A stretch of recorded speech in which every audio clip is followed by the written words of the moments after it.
예수님의 이름으로 기도했습니다. 아멘. 제가 한동안 기도하는 중에 여러 가지 기도 제목을 기도하는데 하나님께서 제게 마음속에 안심하라 계속 말씀을 주셔서 내가 도대체 이 본문이 어디 있나 도대체 막 찾았어요.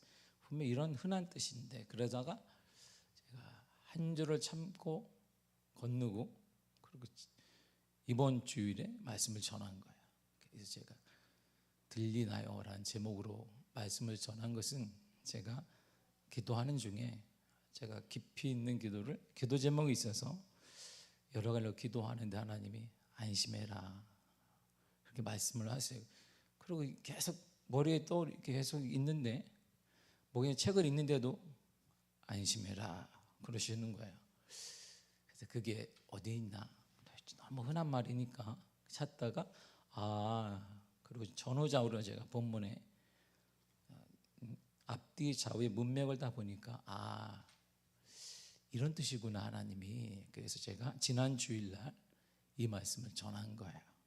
왜냐하면 저에게는 너무나 바로 하나님께서 세미하게 너무나 똑똑하게 들려주신 말씀이기 때문에 저는 그대로 전한 거예요. 안심하시기를 바랍니다. 이 말을 할 때에는 왜 했겠어요?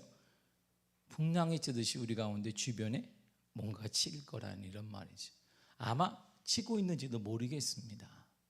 그런데 하나님 우리에게 분명히 똑똑하게 말씀하셨어요. 안심해라. 안심하시기를 바랍니다. 이것이 어떤 문제이든 우리가 감당할 수 있든 상관없이 주님이 분명 우리들에게 말씀하셨습니다. 안심해라. 안심하시기를 바랍니다. 우리 앞뒤 잡은 분들과 인사하겠습니다. 안심하세요. 네. 다시 한번 할까요? 안심하면 얼굴 좀 피세요.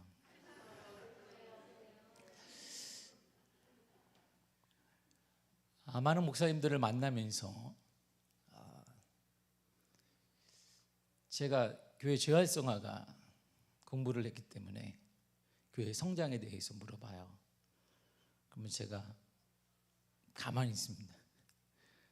요즘에 교회 성장 어떻게 하는지 물어보거든요.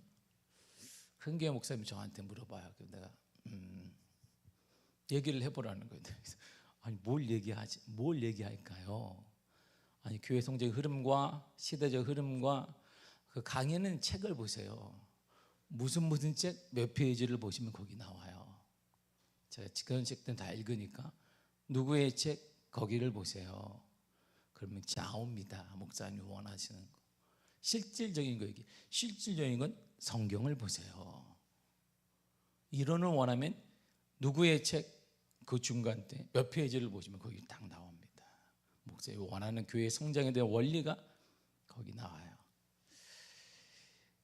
많은 분들이 관심이 많죠. 왜냐하면 망교회 이상이 지금 무너지는 현실 가운데 목회자들의 꿈이 뭐겠어요? 이러한 시기 가운데 교회가 일어나는 것, 우리가 목회자의 꿈이겠습니까? 목회자뿐만 아니라 모든 성도들, 내가 다니는 교회가 부흥하기를 원하는, 내가 다니는 교회가 성장하기를 원하는 것이죠. 내가 다니는 교회가 쪼그라들고, 내가 다니는 교회가 하나하나 없어지고, 내가 다니는 교회가 내가 눈 딱 떴더니 교회 문 닫혀 있고, 내가 다니는 교회가 갑자기 교회 앞에 여러 가지 사정으로 인해 교회가 당분간 없어졌습니다. 이런 게 원하시겠어요? 그렇지 않거든요. 목회자들 모든 사람과 상관없이 같은 교회 다닌다면, 내가 다니는 적을 둔 교회가 부흥하기를 원하고, 성장하기를 원하고, 탄탄하기를 원하고, 기쁘기를 원하고, 행복하기를 원하고, 이게 모두의 뜻일까요? 특별히 코로나를 지나면서 좀처럼 코로나가 끝났다라고 했더니 정권이 바뀌었는데 불구하고 정권과 상관없이 전 세계의 많은 전쟁으로 인한 기타 등등으로 인한 계속 악영향이 우리나라를 치고 있습니다. 우리나라뿐만 아니라 전 세계적으로 다 이것이 요동치고 있습니다. 이럴 때 과연 우리는 묻습니다. 교회가 성장할 수 있었나? 이러한 시기 가운데도 교회는 부흥하나? 묻게 되죠. 부흥하는 교회가 어디 있지? 실질적으로 보게 되면 큰 교회 부흥은 아니에요. 작은 교회가 있다가 있는 쪽으로 가는 거예요. 온라인 듣다가 가는 것이고, 지금 큰 교회도 웬만한 교회가 3분의 1 이상 나오지 않습니다. 제가 큰 교회 방송이 되니까 그러는데, 그분과 식사를 하는데도 3분의 1이 안 나와요. 저한테 그래요. 저기 가장 우리 한국 교회에서 가장 큰 교회 중에 하나가 이분과 식사를 할 기회가 있었는데 이분이 이렇게 얘기해요. 3분의 1이 나오지 않습니다. 우리 그분 그 교회의 3분의 1은 엄청 큰 거거든요. 지금 현실 마찬가지거든요. 그러니까 모든 사람들의 바람 안에 있어요. 인류를 위한 하나님의 사랑에 대한 지식이 온 백성에게 전파되어야 한다는 것은 하나님의 목적이고 하나님의 원리이며 하나님의 뜻한 바입니다. 그러니까 하나님의 사랑이 전 인류에게 전해져야 되는 거예요. 이것은 구약의 시편과 예언서와 신약의 모든 것에서 곳곳에 나와 있습니다. 뭘까요? 사랑이 전해지면 그들이 회심하고 주께 돌아온다는 것이잖아요. 그래서 하나님은 교회의 성장에 대해서 단호하게 딱 선포를 하셨습니다. 마가복음 16장 15절이에요. 시작. 또 이르시되 너희는 온 천하에 다니며 만민에게 복음을 전파하라. 아멘. 이렇게 말했습니다. 우리 모두는 너희는 특정인이 아니에요. 예수 믿는 모든 사람들은 만민에게 만나는 모든 사람마다 복음을 전하라. 굿뉴스, 예수님의 죽으심을 통해 인류가 구원됐음을, 너가 살아났음을 전하라, 이런 말이거든요. 이처럼 복음이 전해지고 그로 인해 교회가 성장하는 것, 부흥하는 것은 하나님의 직접적이고 특수한 그리고 절대적인 선언입니다. 하나님이 선언하신 거예요. 교회는 부흥된다. 전하기만 하면 논다. 너는 된다는 것이. 교회는요, 하나님이 계시를 통해 약속하셨습니다. 마태복음 5장 14절을 보게 되면 너희는 세상의 빛이라고 했어요. 우리는 빛이에요. 빛은 드러난단 말입니다. 빛은 드러나요. 오늘 보세요. 어제 오늘 보세요. 날씨가 이게 여름인지 모를 정도로 막 얼마나 뜨거운지 몰라요. 빛이 비추니까 웬만하면 다 죽어요. 나무도 죽고 모두 죽고 자라게 됩니다. 빛을 피할 수는 없습니다. 그늘에 앉아 피할 수 있지만 눈을 뜨면서 와, 빛이 얼마나, 요즘에 새벽 예배인지 아침 예배인지 모를 정도로 새벽 예배 딱 끝나고 기도하시다가 있으면 화내요.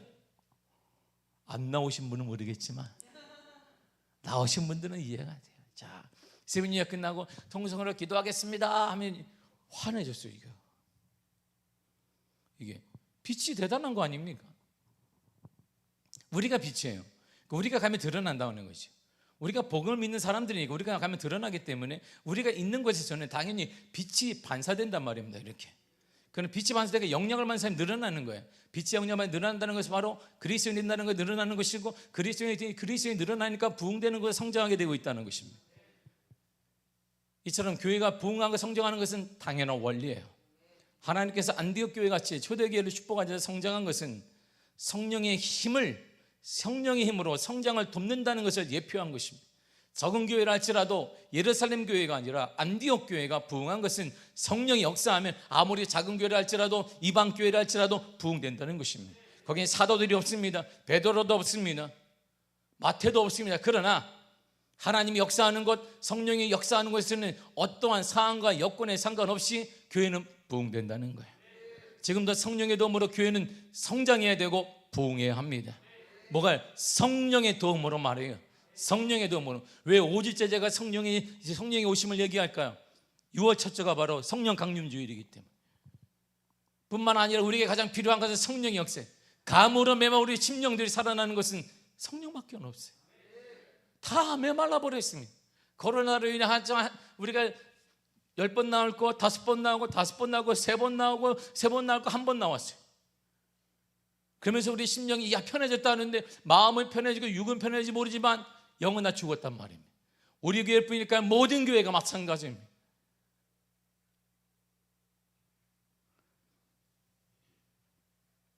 그래서 성령에 대한 얘기를 계속하는 거예요. 참다운 교회 성장이란, 교회 부흥이란 수가 느는 거 맞죠? 그럴 거예요. 외적으로 늘어나는 수적 부흥 맞을 겁니다.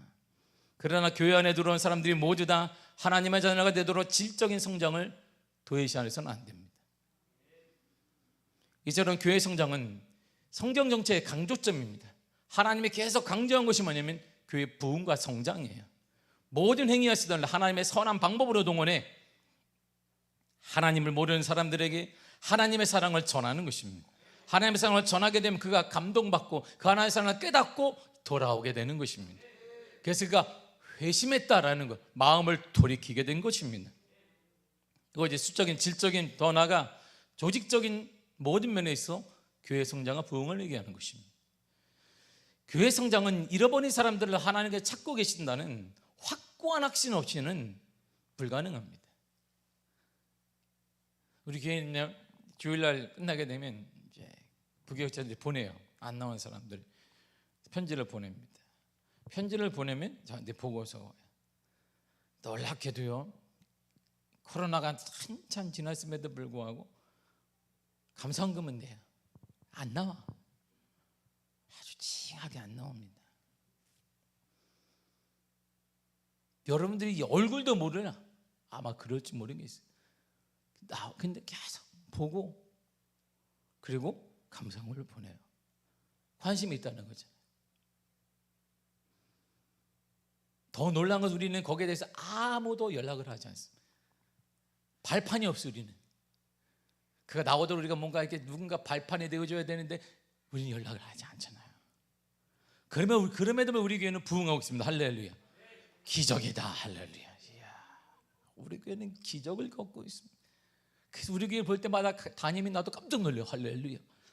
이야, 할렐루야 말이야.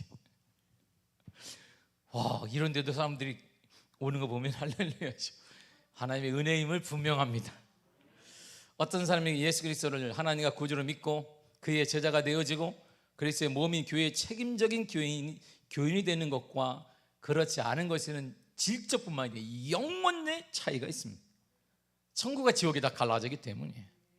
성경에 성장이라는 내용이 가득 차 있습니다. 성장과 붕이라는 게 곳곳에 차 있습니다. 성장하지 않으면 죽음이 있는 것처럼, 병이 걸린 것처럼 영적 원리도 똑같습니다. 신약 성경을 보세요. 수적 비유를 마태복음 13장 40절 이하와 사람 낳는 어부의 비유를 통하여서 많은 사람 낳는 어부가 되라고 주님이 말씀하셨습니다. 마태복음 13장 33절에 누룩 비유를 통해서 누룩은 계속 커진단 말입니다. 그럼 부흥된다는 것입니다. 요한복음 4장 35절 이하를 보게 되면 추수하는 것을 통해 모으라는 것입니다. 왜? 작은 거 계속 모으라는 것이 그러니까 많아지게 되잖아요. 초청의 비유를 통하여서 잔치를 벌였는데 사람들을 네가 초청하라. 그래서 많은 사람을 불러 모으라는 것입니다. 겨자씨만한 작은 믿음이 있지만 성장하게 된다는 것입니다. 빛의 비유를 통해서 모든 사람 모두 다 전도와 선교를 겨냥한 딱 표현들입니다. 초대교회 역시 위대한 리더들의 교회 성장의 꿈이 실현된 선교의 장이었습니다. 때로는 위대한 리더가 없다 할지라도 안디옥 교회처럼 작은 교회처럼 비자는 우리가 말하는 이방 교회들처럼 그냥 그곳에도 부흥의 역사가 놀라운 주의 은혜 가운데 아무도 지도자가 없음에도 불구하고 쫓겨난 현실 가운데 예루살렘에서 고난을 빼 쫓겨난 그 교회가 성령의 도움으로 부흥되어지며 역사가 나타나게 되었음을 보게 됩니다. 그러므로 지금 아무리 어렵다 할지라도 쫓겨난 사람들이 생명을 다해 생명 때문에 쫓겨났음에도 교회가 부흥됐다면 우리 교회도 부흥되는 건 당연한 것입니다. 이제는 교회 성장은 하나님이 원하시는 거예요. 우리가 원하는 게 아닙니다. 내가 원하는 담임 목사가 원하는 게 아니라 하나님이 원하시는 거예요. 그래서 우리가 교회가 부흥되는 것입니다. 교회 성장은 단순히 몇 편의 교회에서 강조한다는 것이 아닙니다. 교회 성장의 원리처럼 제가 저에게 목사님이 모를 때 그래서 제가 이렇게 얘기하는 것입니다. 목사님이 얘기하나 그거는 피터 와그너는 저는 찬성하지 않습니다. 그 책을 읽지 마세요. 그러나 이 책 몇 페이지를 보세요. 그리고 그분 책을 다 정독하세요. 모든 책을 다 읽어보세요. 그 진리를 깨닫습니다. 제가 나오면 사는 책들이 세 사람 책이 있어요. 무조건 제목과 상관없이 그 사람 책은 삽니다. 사성에 읽어요. 한쪽이 그 사람 책이에요. 다 이 세 사람 책이. 목사님들이 저한테 얘기해요. 목사님 그런 책 읽지 마세요. 단순히 뭐 방법론을 갖추지 말고 그 책을 읽으세요. 거기에 나옵니다. 근데 그거 말고 그럼 한 페이지로 제가 그러면 목사님 이렇게 해드릴까요? 해드릴 수 있습니다. 아무 영향이 없을 겁니다. 단순히 우리가 세미나 한 번 듣고 교회 몇 편의 교재들을 읽는다고 해서 교회 성장이 되는 거 아닙니다. 구약성에 기록된 언약의 전반적인 원리가 바로 교회 성장이고 수세기 동안 신약을 통해 계속 발전된 것이 하나님의 약속인 교회의 부흥입니다. 이제는 현대를 살아가는 우리들에게 그 하나님의 약속과 하나님의 열심이 적용되기만 하면 됩니다. 그러기에 핵심이 뭐냐? 바로 성령이며 성령이 오셨네. 성령이 오셨네. 내 주에 보내신 성령이 오셨네. 우리 인생 가운데 친히 찾아오셔서 그 나라 꿈꾸게 하시네. 제가 이 찬양을요 부를 때마다 감동이 있는데, 왜냐면 제가 그랑펑에서 목회할 때 11명이었잖아요. 근데 이게 하나님 은혜 가운데 계속 부흥됐어요. 대학생들이 많이 나왔습니다. 그래서 애들한테, 얘들아 수련회 가자니까 교회 돈이 하나도 없어요. 교회 돈이 없어. 그래서 내가 성도 여러분, 회의를 몇 번 하고 한 번만 믿어달라 담임 목사. 그리고 한 번 해보자. 성도님들이 목사님 돈이 없는데요. 그거 하면 몇 천만 원 드는데요. 우리 교회는 돈이 하나도 없습니다. 그러면 모으면 되지 않냐? 목사님 우리가 어떻게 모을까요? 여기서 다 백인들만 사는데 그들에게 무슨 구걸을 할 수 없잖아요. 기도하자. 그리고 장년들을 놓고 기도하기 시작했어요. 그리고 다시 모아놓고 다음 주에 선포합니다. 예, 해보세요. 그래서 제가 자, 몇 월 며칠 방학 시작하자마자 여러분 봄방학을 기점으로 해서 LA로 우리 수련회 갑니다. 5박 6일 갑니다. 그래서 청년애들이 할렐루야. 그리고 장년들은 주여.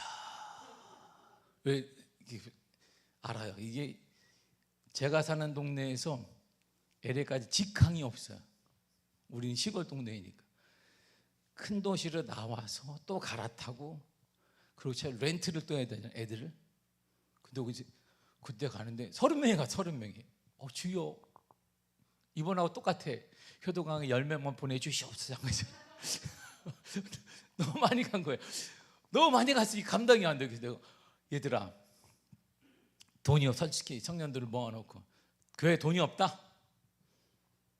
목사님 걱정하지 마십시오. 알았다. 자, 우리가 그때는 팀이 몇 팀이 있었어요. 자, 팀별로 알아서 한다니까. 팀별로 어떻게 하냐면 쓰레기통을 다 뒤져. 수업 끝나면 하는 게 뭐냐, 쓰레기통 뒤지는 거야. 쓰레기통 뒤지면 여기 안에 쇼파도 있고 뭐 버려요. 거기가 백인들이 잘 사는 동네. 그걸 다 주워와 애들이 가서 이렇게. 그 집사님 전화해. 집사님 쇼파 있어요. 가져다 주세요. 쇼파를 갖고 와. 그걸 닦고 막 닦고 스탠드도 닦고 막 의자도 닦고 해서 그걸 토요일 날 팔아요. 다. 이게 그라지 세일이라고 그래. 다 팔어. 자, 15불, 20불. 그리고 애들한테 그거 갖고 안 되겠다니까. 네. 5시간을 쉬지 않고 180km 미니애폴리스 가는데 거기서 배추를 잔뜩 사와서 김장을 담궈요. 이렇게 막 담아서 한국 애들이 그렇게 김치를 좋아해요. 그 동네는. 그래서 한 봉지에 20불 하면 애들이 막 줘요. 다 팔아. 다 팔고 작정하고 막 해서 청년 애들이, 제가 얘들아 용돈을 많이 받는 것 같다. 애들이 잘 사니까 왔잖아요. 근데 11좀 알고 하나님을 위해서 감사헌금을 내라. 그 애들이요 1000불씩에 1000불 120만 원씩에 다 애들이 감동받고. 그러고 해서 애들을 데려갔어요. 정말 감격적으로 30명의 비행기를 타는데, 그래서 LA에 있는 큰 교회, 몇 번째로 큰 교회 아는 분이라서, 목사님 우리가 처음으로 수련회 가는데 교회 빌려주세요. 나는 교회가 그렇게 큰지도 모르고, 격자가 탐구사 걱정하지만 교회 탔어. 교회를 딱 들어가는 입구에서 야자수가 입구에 주차장에 쫙 양쪽에 있습니다. 그래서 이게 뭐래? 주차장 들어가는 입구야. 그게 본당을 갔더니 앞이 안 보여. 그래서 목사님 여기 말고요 조그만 방을 주세요. 조그만 방이 우리 100명 들어가는 방인데 거기 쓰라고. 그걸 썼어요. 이렇게 해서 쓰는데 이 찬양을 2시간 이상 했는데, 이 한국을 애들을 놓고 밤새 찬양했어요. 밤새 기도를 했지. 6시에 집회 시작해서 RTS의 교수 데리고 가고 총장도 데리고 와서 통역하고 영어로 하고, 그리고 찬양을 계속 4시까지 하고 프로그램 하고 다시 다음날 4시까지 하고, 그걸 3일 내내 쉬지 않고 있습니다. 성년 충만하게 됐어요, 이 아이들이. 그러고 나서 6일 어쩌고저쩌고 해서 딱 돌아왔더니 전도가 얼마나 잘 되는지 몰라요. 할렐루야. 이 아이들이 90명을 모은 거예요. 이 아이들이 지나가는 한국인들, 어른이고 뭐고 한국인이죠. Are you Korean? 그러면 막 데려와서 타주에 있는 사람도 데려오고, 우리 교회 오시면요 막 기적이 일어납니다 해가지고 강권에 있는 뭐 다 데려와서 저랑 같이 우리 사모님과 함께 지도를 받고 이 아이들이 전도를 해서 이 시골 교회가 80명, 90명이 채워진 거예요. 놀라운 부흥의 역사를 경험했어요. 성령이 역사하니까 인생이 달라져요. 교회가 달라지고 목표가 달라지고 삶이 달라져요. 우리 교회도 성령이 역사하게 되면 달라집니다. 인생이 달라집니다. 교회가 달라집니다. 삶이 달라질 수 있어요. 그래서 교회의 성장이나 교회의 부흥은 다른 데 있지 않습니다. 성령의 역사를 강하게 체험하게 되면 우리 인생도, 나의 삶과 관계된 소그룹도, 교회도, 가정도 변화가 일어난단 말입니다. 그래서 우리가 영성이라는 말을 쓰게 되는 것입니다. 영성이라는 신비스럽게 총명한 품성을 말합니다. 신비스러운 성품, 그게 영성이라고 그래요. 인간 능력의 전범위, 인간성의 모든 속성, 신의 힘, 거룩한 사람, 이게 바로 영성이라고 말합니다. 우리가 야 영성이 뛰어나다 이렇게 말하는 것입니다. 일반적으로 영성하면 어떤 종교에 사로잡혀 있는 상태를 말해요. 이게 기독교든 뭐든 다 영성이 있단 말입니다. 그러니까 누구의 정신을 가지고 살아가는 것, 이게 영성이에요. 자기가 볼 때 참 저 사람은 이상적인 정신을 갖고 있다. 그 사람을 사모해서 그 사람의 정신을 내가 받아들이고 그 사람쯤처럼 살아가는 것을 영성을 가졌다라고 말하게 됩니다. 그러니까 영성은 이 땅이 또 엄청 많은 거예요. 그래서 우리가 말하는 소크라테스를 좋아한다. 소크라테스의 영성이에요. 그래서 소크라테스는 그의 사고에 따라, 그의 철학에 따라 살아가는 사람, 소크라테스의 영성을 가졌다라고 우리는 말하기도 합니다. 플라톤을 존경하는 사람, 플라톤처럼 살기를 원하는 철학을 배우는다면 스토아 영성을 가졌다라고 말하기도 합니다. 이 땅에도 지금도 많은 마르크스와 레닌의 정신을 받아 살아가는 사람들을 공산주의 영성을 가진 사람이다라고 말하게 됩니다. 그러므로 세속적인 영성에서는 그러나 절대적인 가치가 없어요. 궁극적인 실체 또한 기독교에서 말하는 하나님이 아닙니다. 어떤 인간의 좋은 면을 바라보고 닮아가길 원하고 인간의 좋은 면을 바라보고 자신이 닮아가길 원하는 것이 여기 우리가 말하는 일반적인 영성입니다. 그러나 모든 사람이 다 최고의 정신을 가지고 사는 건 아니에요. 사람이 다 영성을 가지고 산다고 하지만 어떤 부류의 사람들은 정신적인 최상의 그런 거 관심 없습니다. 내가 가장 갖기를 원하는 건 물질이 돼요. 쾌락이 됩니다. 그러니까 영성이 거기서 흩어지게 되는 것입니다. 영성이란 어떤 사상이나 훌륭한 정신을 받아들여 자신의 것으로 완전히 수용하는 것입니다. 그렇게 살아가는 것, 바로 그것이 영성이에요. 이 한 영성이 생각을 잡아먹고 생각을 우리가 침례하고 삶의 스타일을 바꾸게 만들고 그렇게 살아가는 것입니다. 그래서 지금도 우리나라에는 자유민주주의 국가이기 때문에 공산주의 영성을 가진 사람이 있습니다. 다 사연을 그렇게 본단 말입니다. 왜? 그렇게 자기가 결단했기 때문이에요. 공산주의 영성으로 바라보게 되니까 사회는 불평등한 것이고 사회는 늘상 문제가 많은 것이고 사회는 전복되어야 되는 것이고 이렇게 말하게 되는 것입니다. 기독교 영성은 달라요. 그리스도인들 가운데 친히 임재하시고 그리스도인과 교제하시는 인격자이신 성령 하나님과 현재적이며 직접적이고 인격적인 사귐이 있는 것, 바로 그것이 기독교 영성이에요. 성령님과의 교제가 있는 사람이 영성 있는 사람이라고 말하는 것입니다. 우리가 성령 안에서 하나님과 끊임없는 교제의 삶을 살아가는 동안 하나님의 성령께서는 우리의 삶 속에 필요한 것들을 공급하세요. 그래서 예수를 닮아가게 공급하신단 말입니다. 성령의 열매를 위해서 우리는 기독교의 영성이라고 말합니다. 그러므로 기독교의 영성은 근본적으로 성령으로부터 오는 것입니다. 성령의 문자적인 의미가 하나님으로부터 오는 생명 바람이라고 하는 것입니다. 하나님 바람, 이게 푸뉴마입니다. 이 모두가 하나님의 생명 혹은 숨결이라는 것이, 그러니까 하나님의 생명을 경험해야 돼요. 여러분 모두가 하나님의 생명을 경험하시길 바랍니다. 하나님의 생명으로 살아가 하나님의 생명이 가득해서 우리가 세상의 영향도 받지만 그러나 하나님의 생명을 가지는 세상을 이겨낼 수 있는, 안심하시기를 바랍니다. 바른 기독의 영성을 가진 사람은 하나님과의 관계를 잘 맺습니다. 그리고 관계의 힘으로 타인과의 관계도 잘 맺게 되어 있는 것입니다. 하나님으로부터 오는 에너지가 바로 영생의 참된 근원이고, 그 하나님이 성령을 통해 역사하시는 거예요. 그래서 성령이 오셨네, 성령이 오시면 인간은 변화돼요. 여러분도 성령을 통해 변화의 역사가 나타나기를 바랍니다. 우리 인생에 정말 뜨거운 기쁨으로 변화되기를 바랍니다. 삶의 사람들의 열정이 회복되기를 바랍니다. 뜨뜻미지하는 것이 아니라 기도도 뜨겁게, 신앙생활도 뜨겁게, 가정생활도 열정적으로 해나가는 삶이 되기를 바라고, 직장생활도 열심을 통해 인정받는 삶이 되기를 바랍니다. 그 무엇보다 하나님과의 관계에 열정이 회복되기를 바랍니다. 그분의 열정의 회복이 타인과의 열정의 회복을 이루는 것이, 우리의 생명은 여기에 있습니다. 하나님과의 관계가 타인과의 관계를 이루어가는 것이, 그래서 십자가가 이렇게 되어 있는 것입니다. 여기는 도덕성이고, 도덕성이 영성을 대체할 수 없지만 영성이 있는 사람은 그 하나님이 도덕성의 모든 관계를 만들어 주시는 거예요. 성령의 역사 바로 그런 것입니다. 성령이 오심을 여러분들이 경험하시기를 바랍니다. 성령의 역사 여러분 가운데 가득하기를 바랍니다. 성령이 오셨습니다. 할렐루야. 성령은 오신 거예요. 하나님과의 만남을 통해 초월적인 체험과 새로운 의식을 얻게 되는 거 바로 기독의 영성이에요. 하나님과의 관계 체험의 실체는 바로 역사적인 삶의 상황 속에서 공급받는 것입니다. 멀리 떨어지는 게 아니라 기독교는 산으로 도망가는 게 아닙니다. 산에 뭘 짓고 있는 게 아닙니다. 현실 가운데 우리는 살아가는 거예요. 현실 속에 성령의 도움을 얻는 거예요.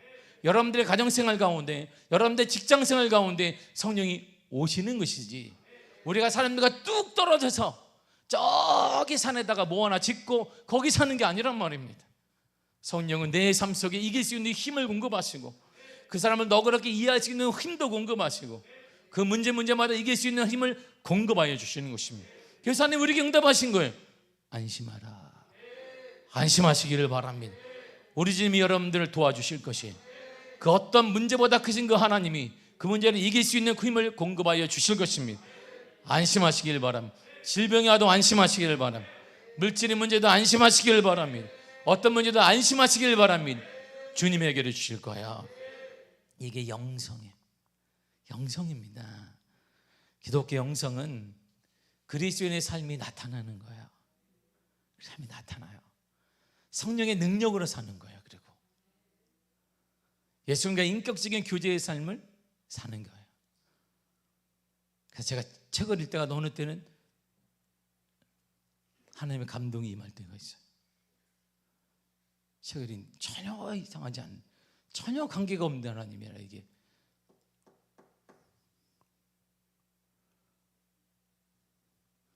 일반적인 영성이 걸어가서 하나님의 진노와 심판 앞에서 수직적이고 하나님과의 관계와 세상 사람의 모든 관계에 단절을 경험하게 만듭니다.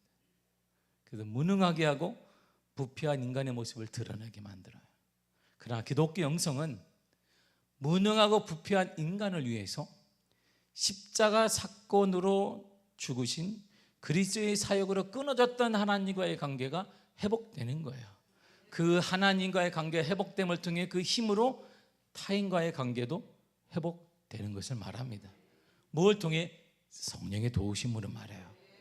인간 본래의 삶을 인도함 받는 그리스도의 삶, 바로 그것이 성령의 도움으로 가능한 거예요.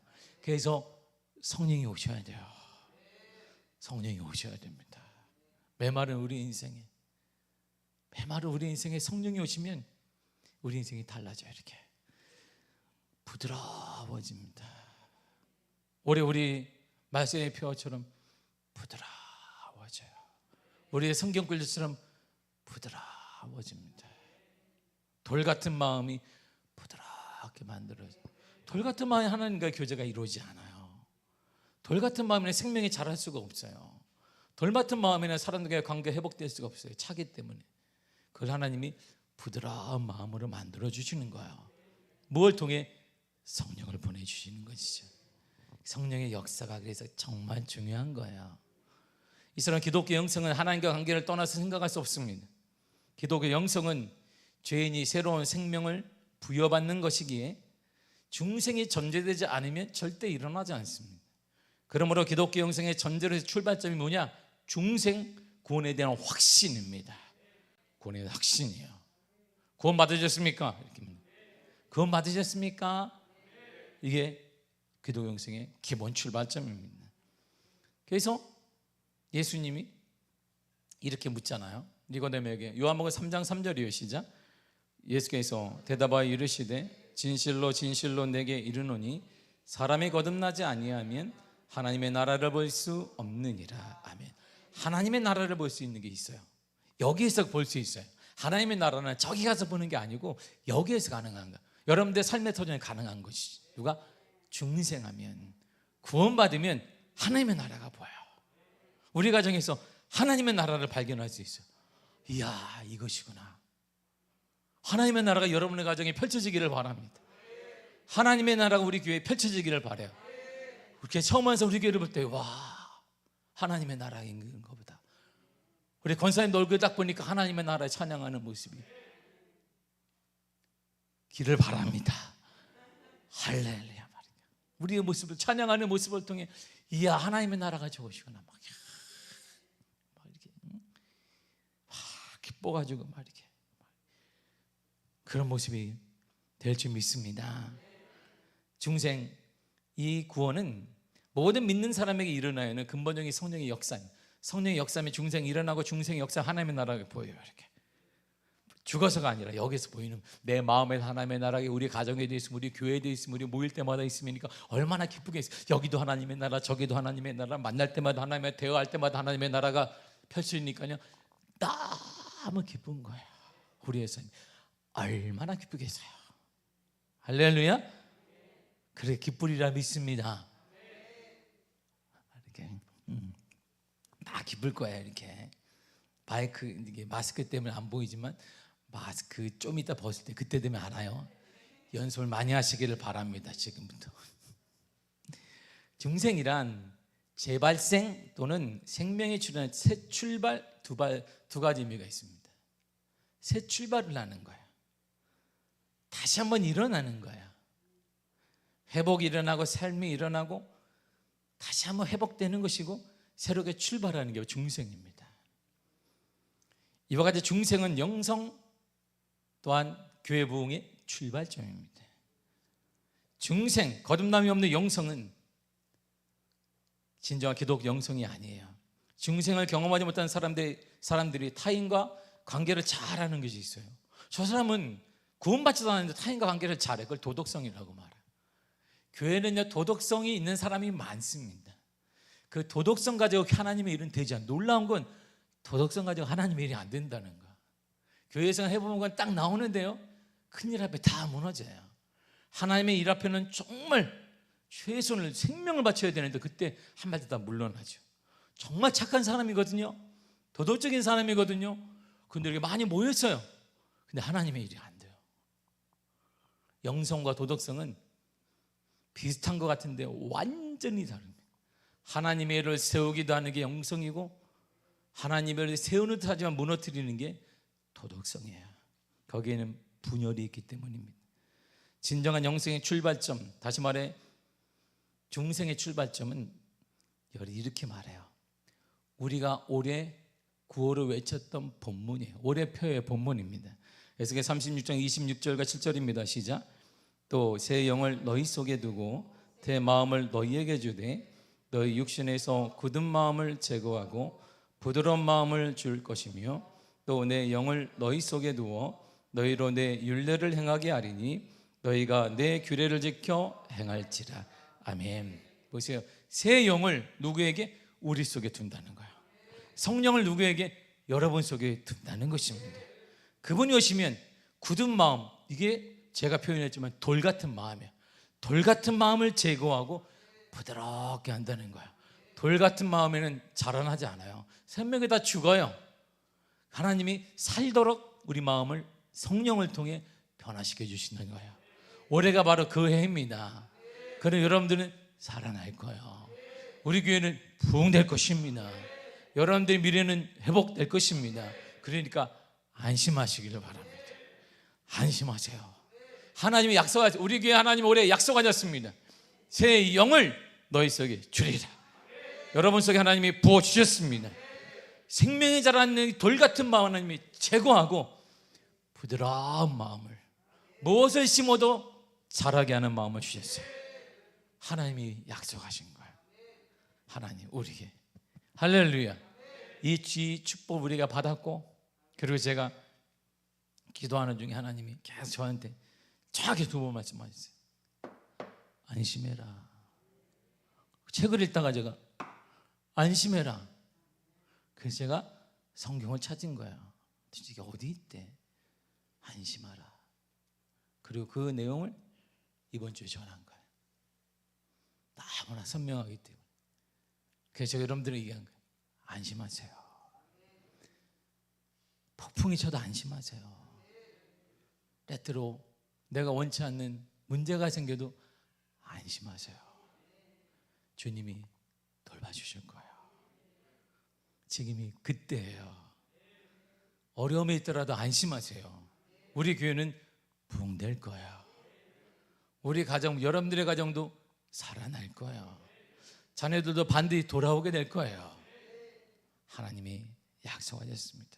그걸 믿고 기도하시고 믿고 기다리세요.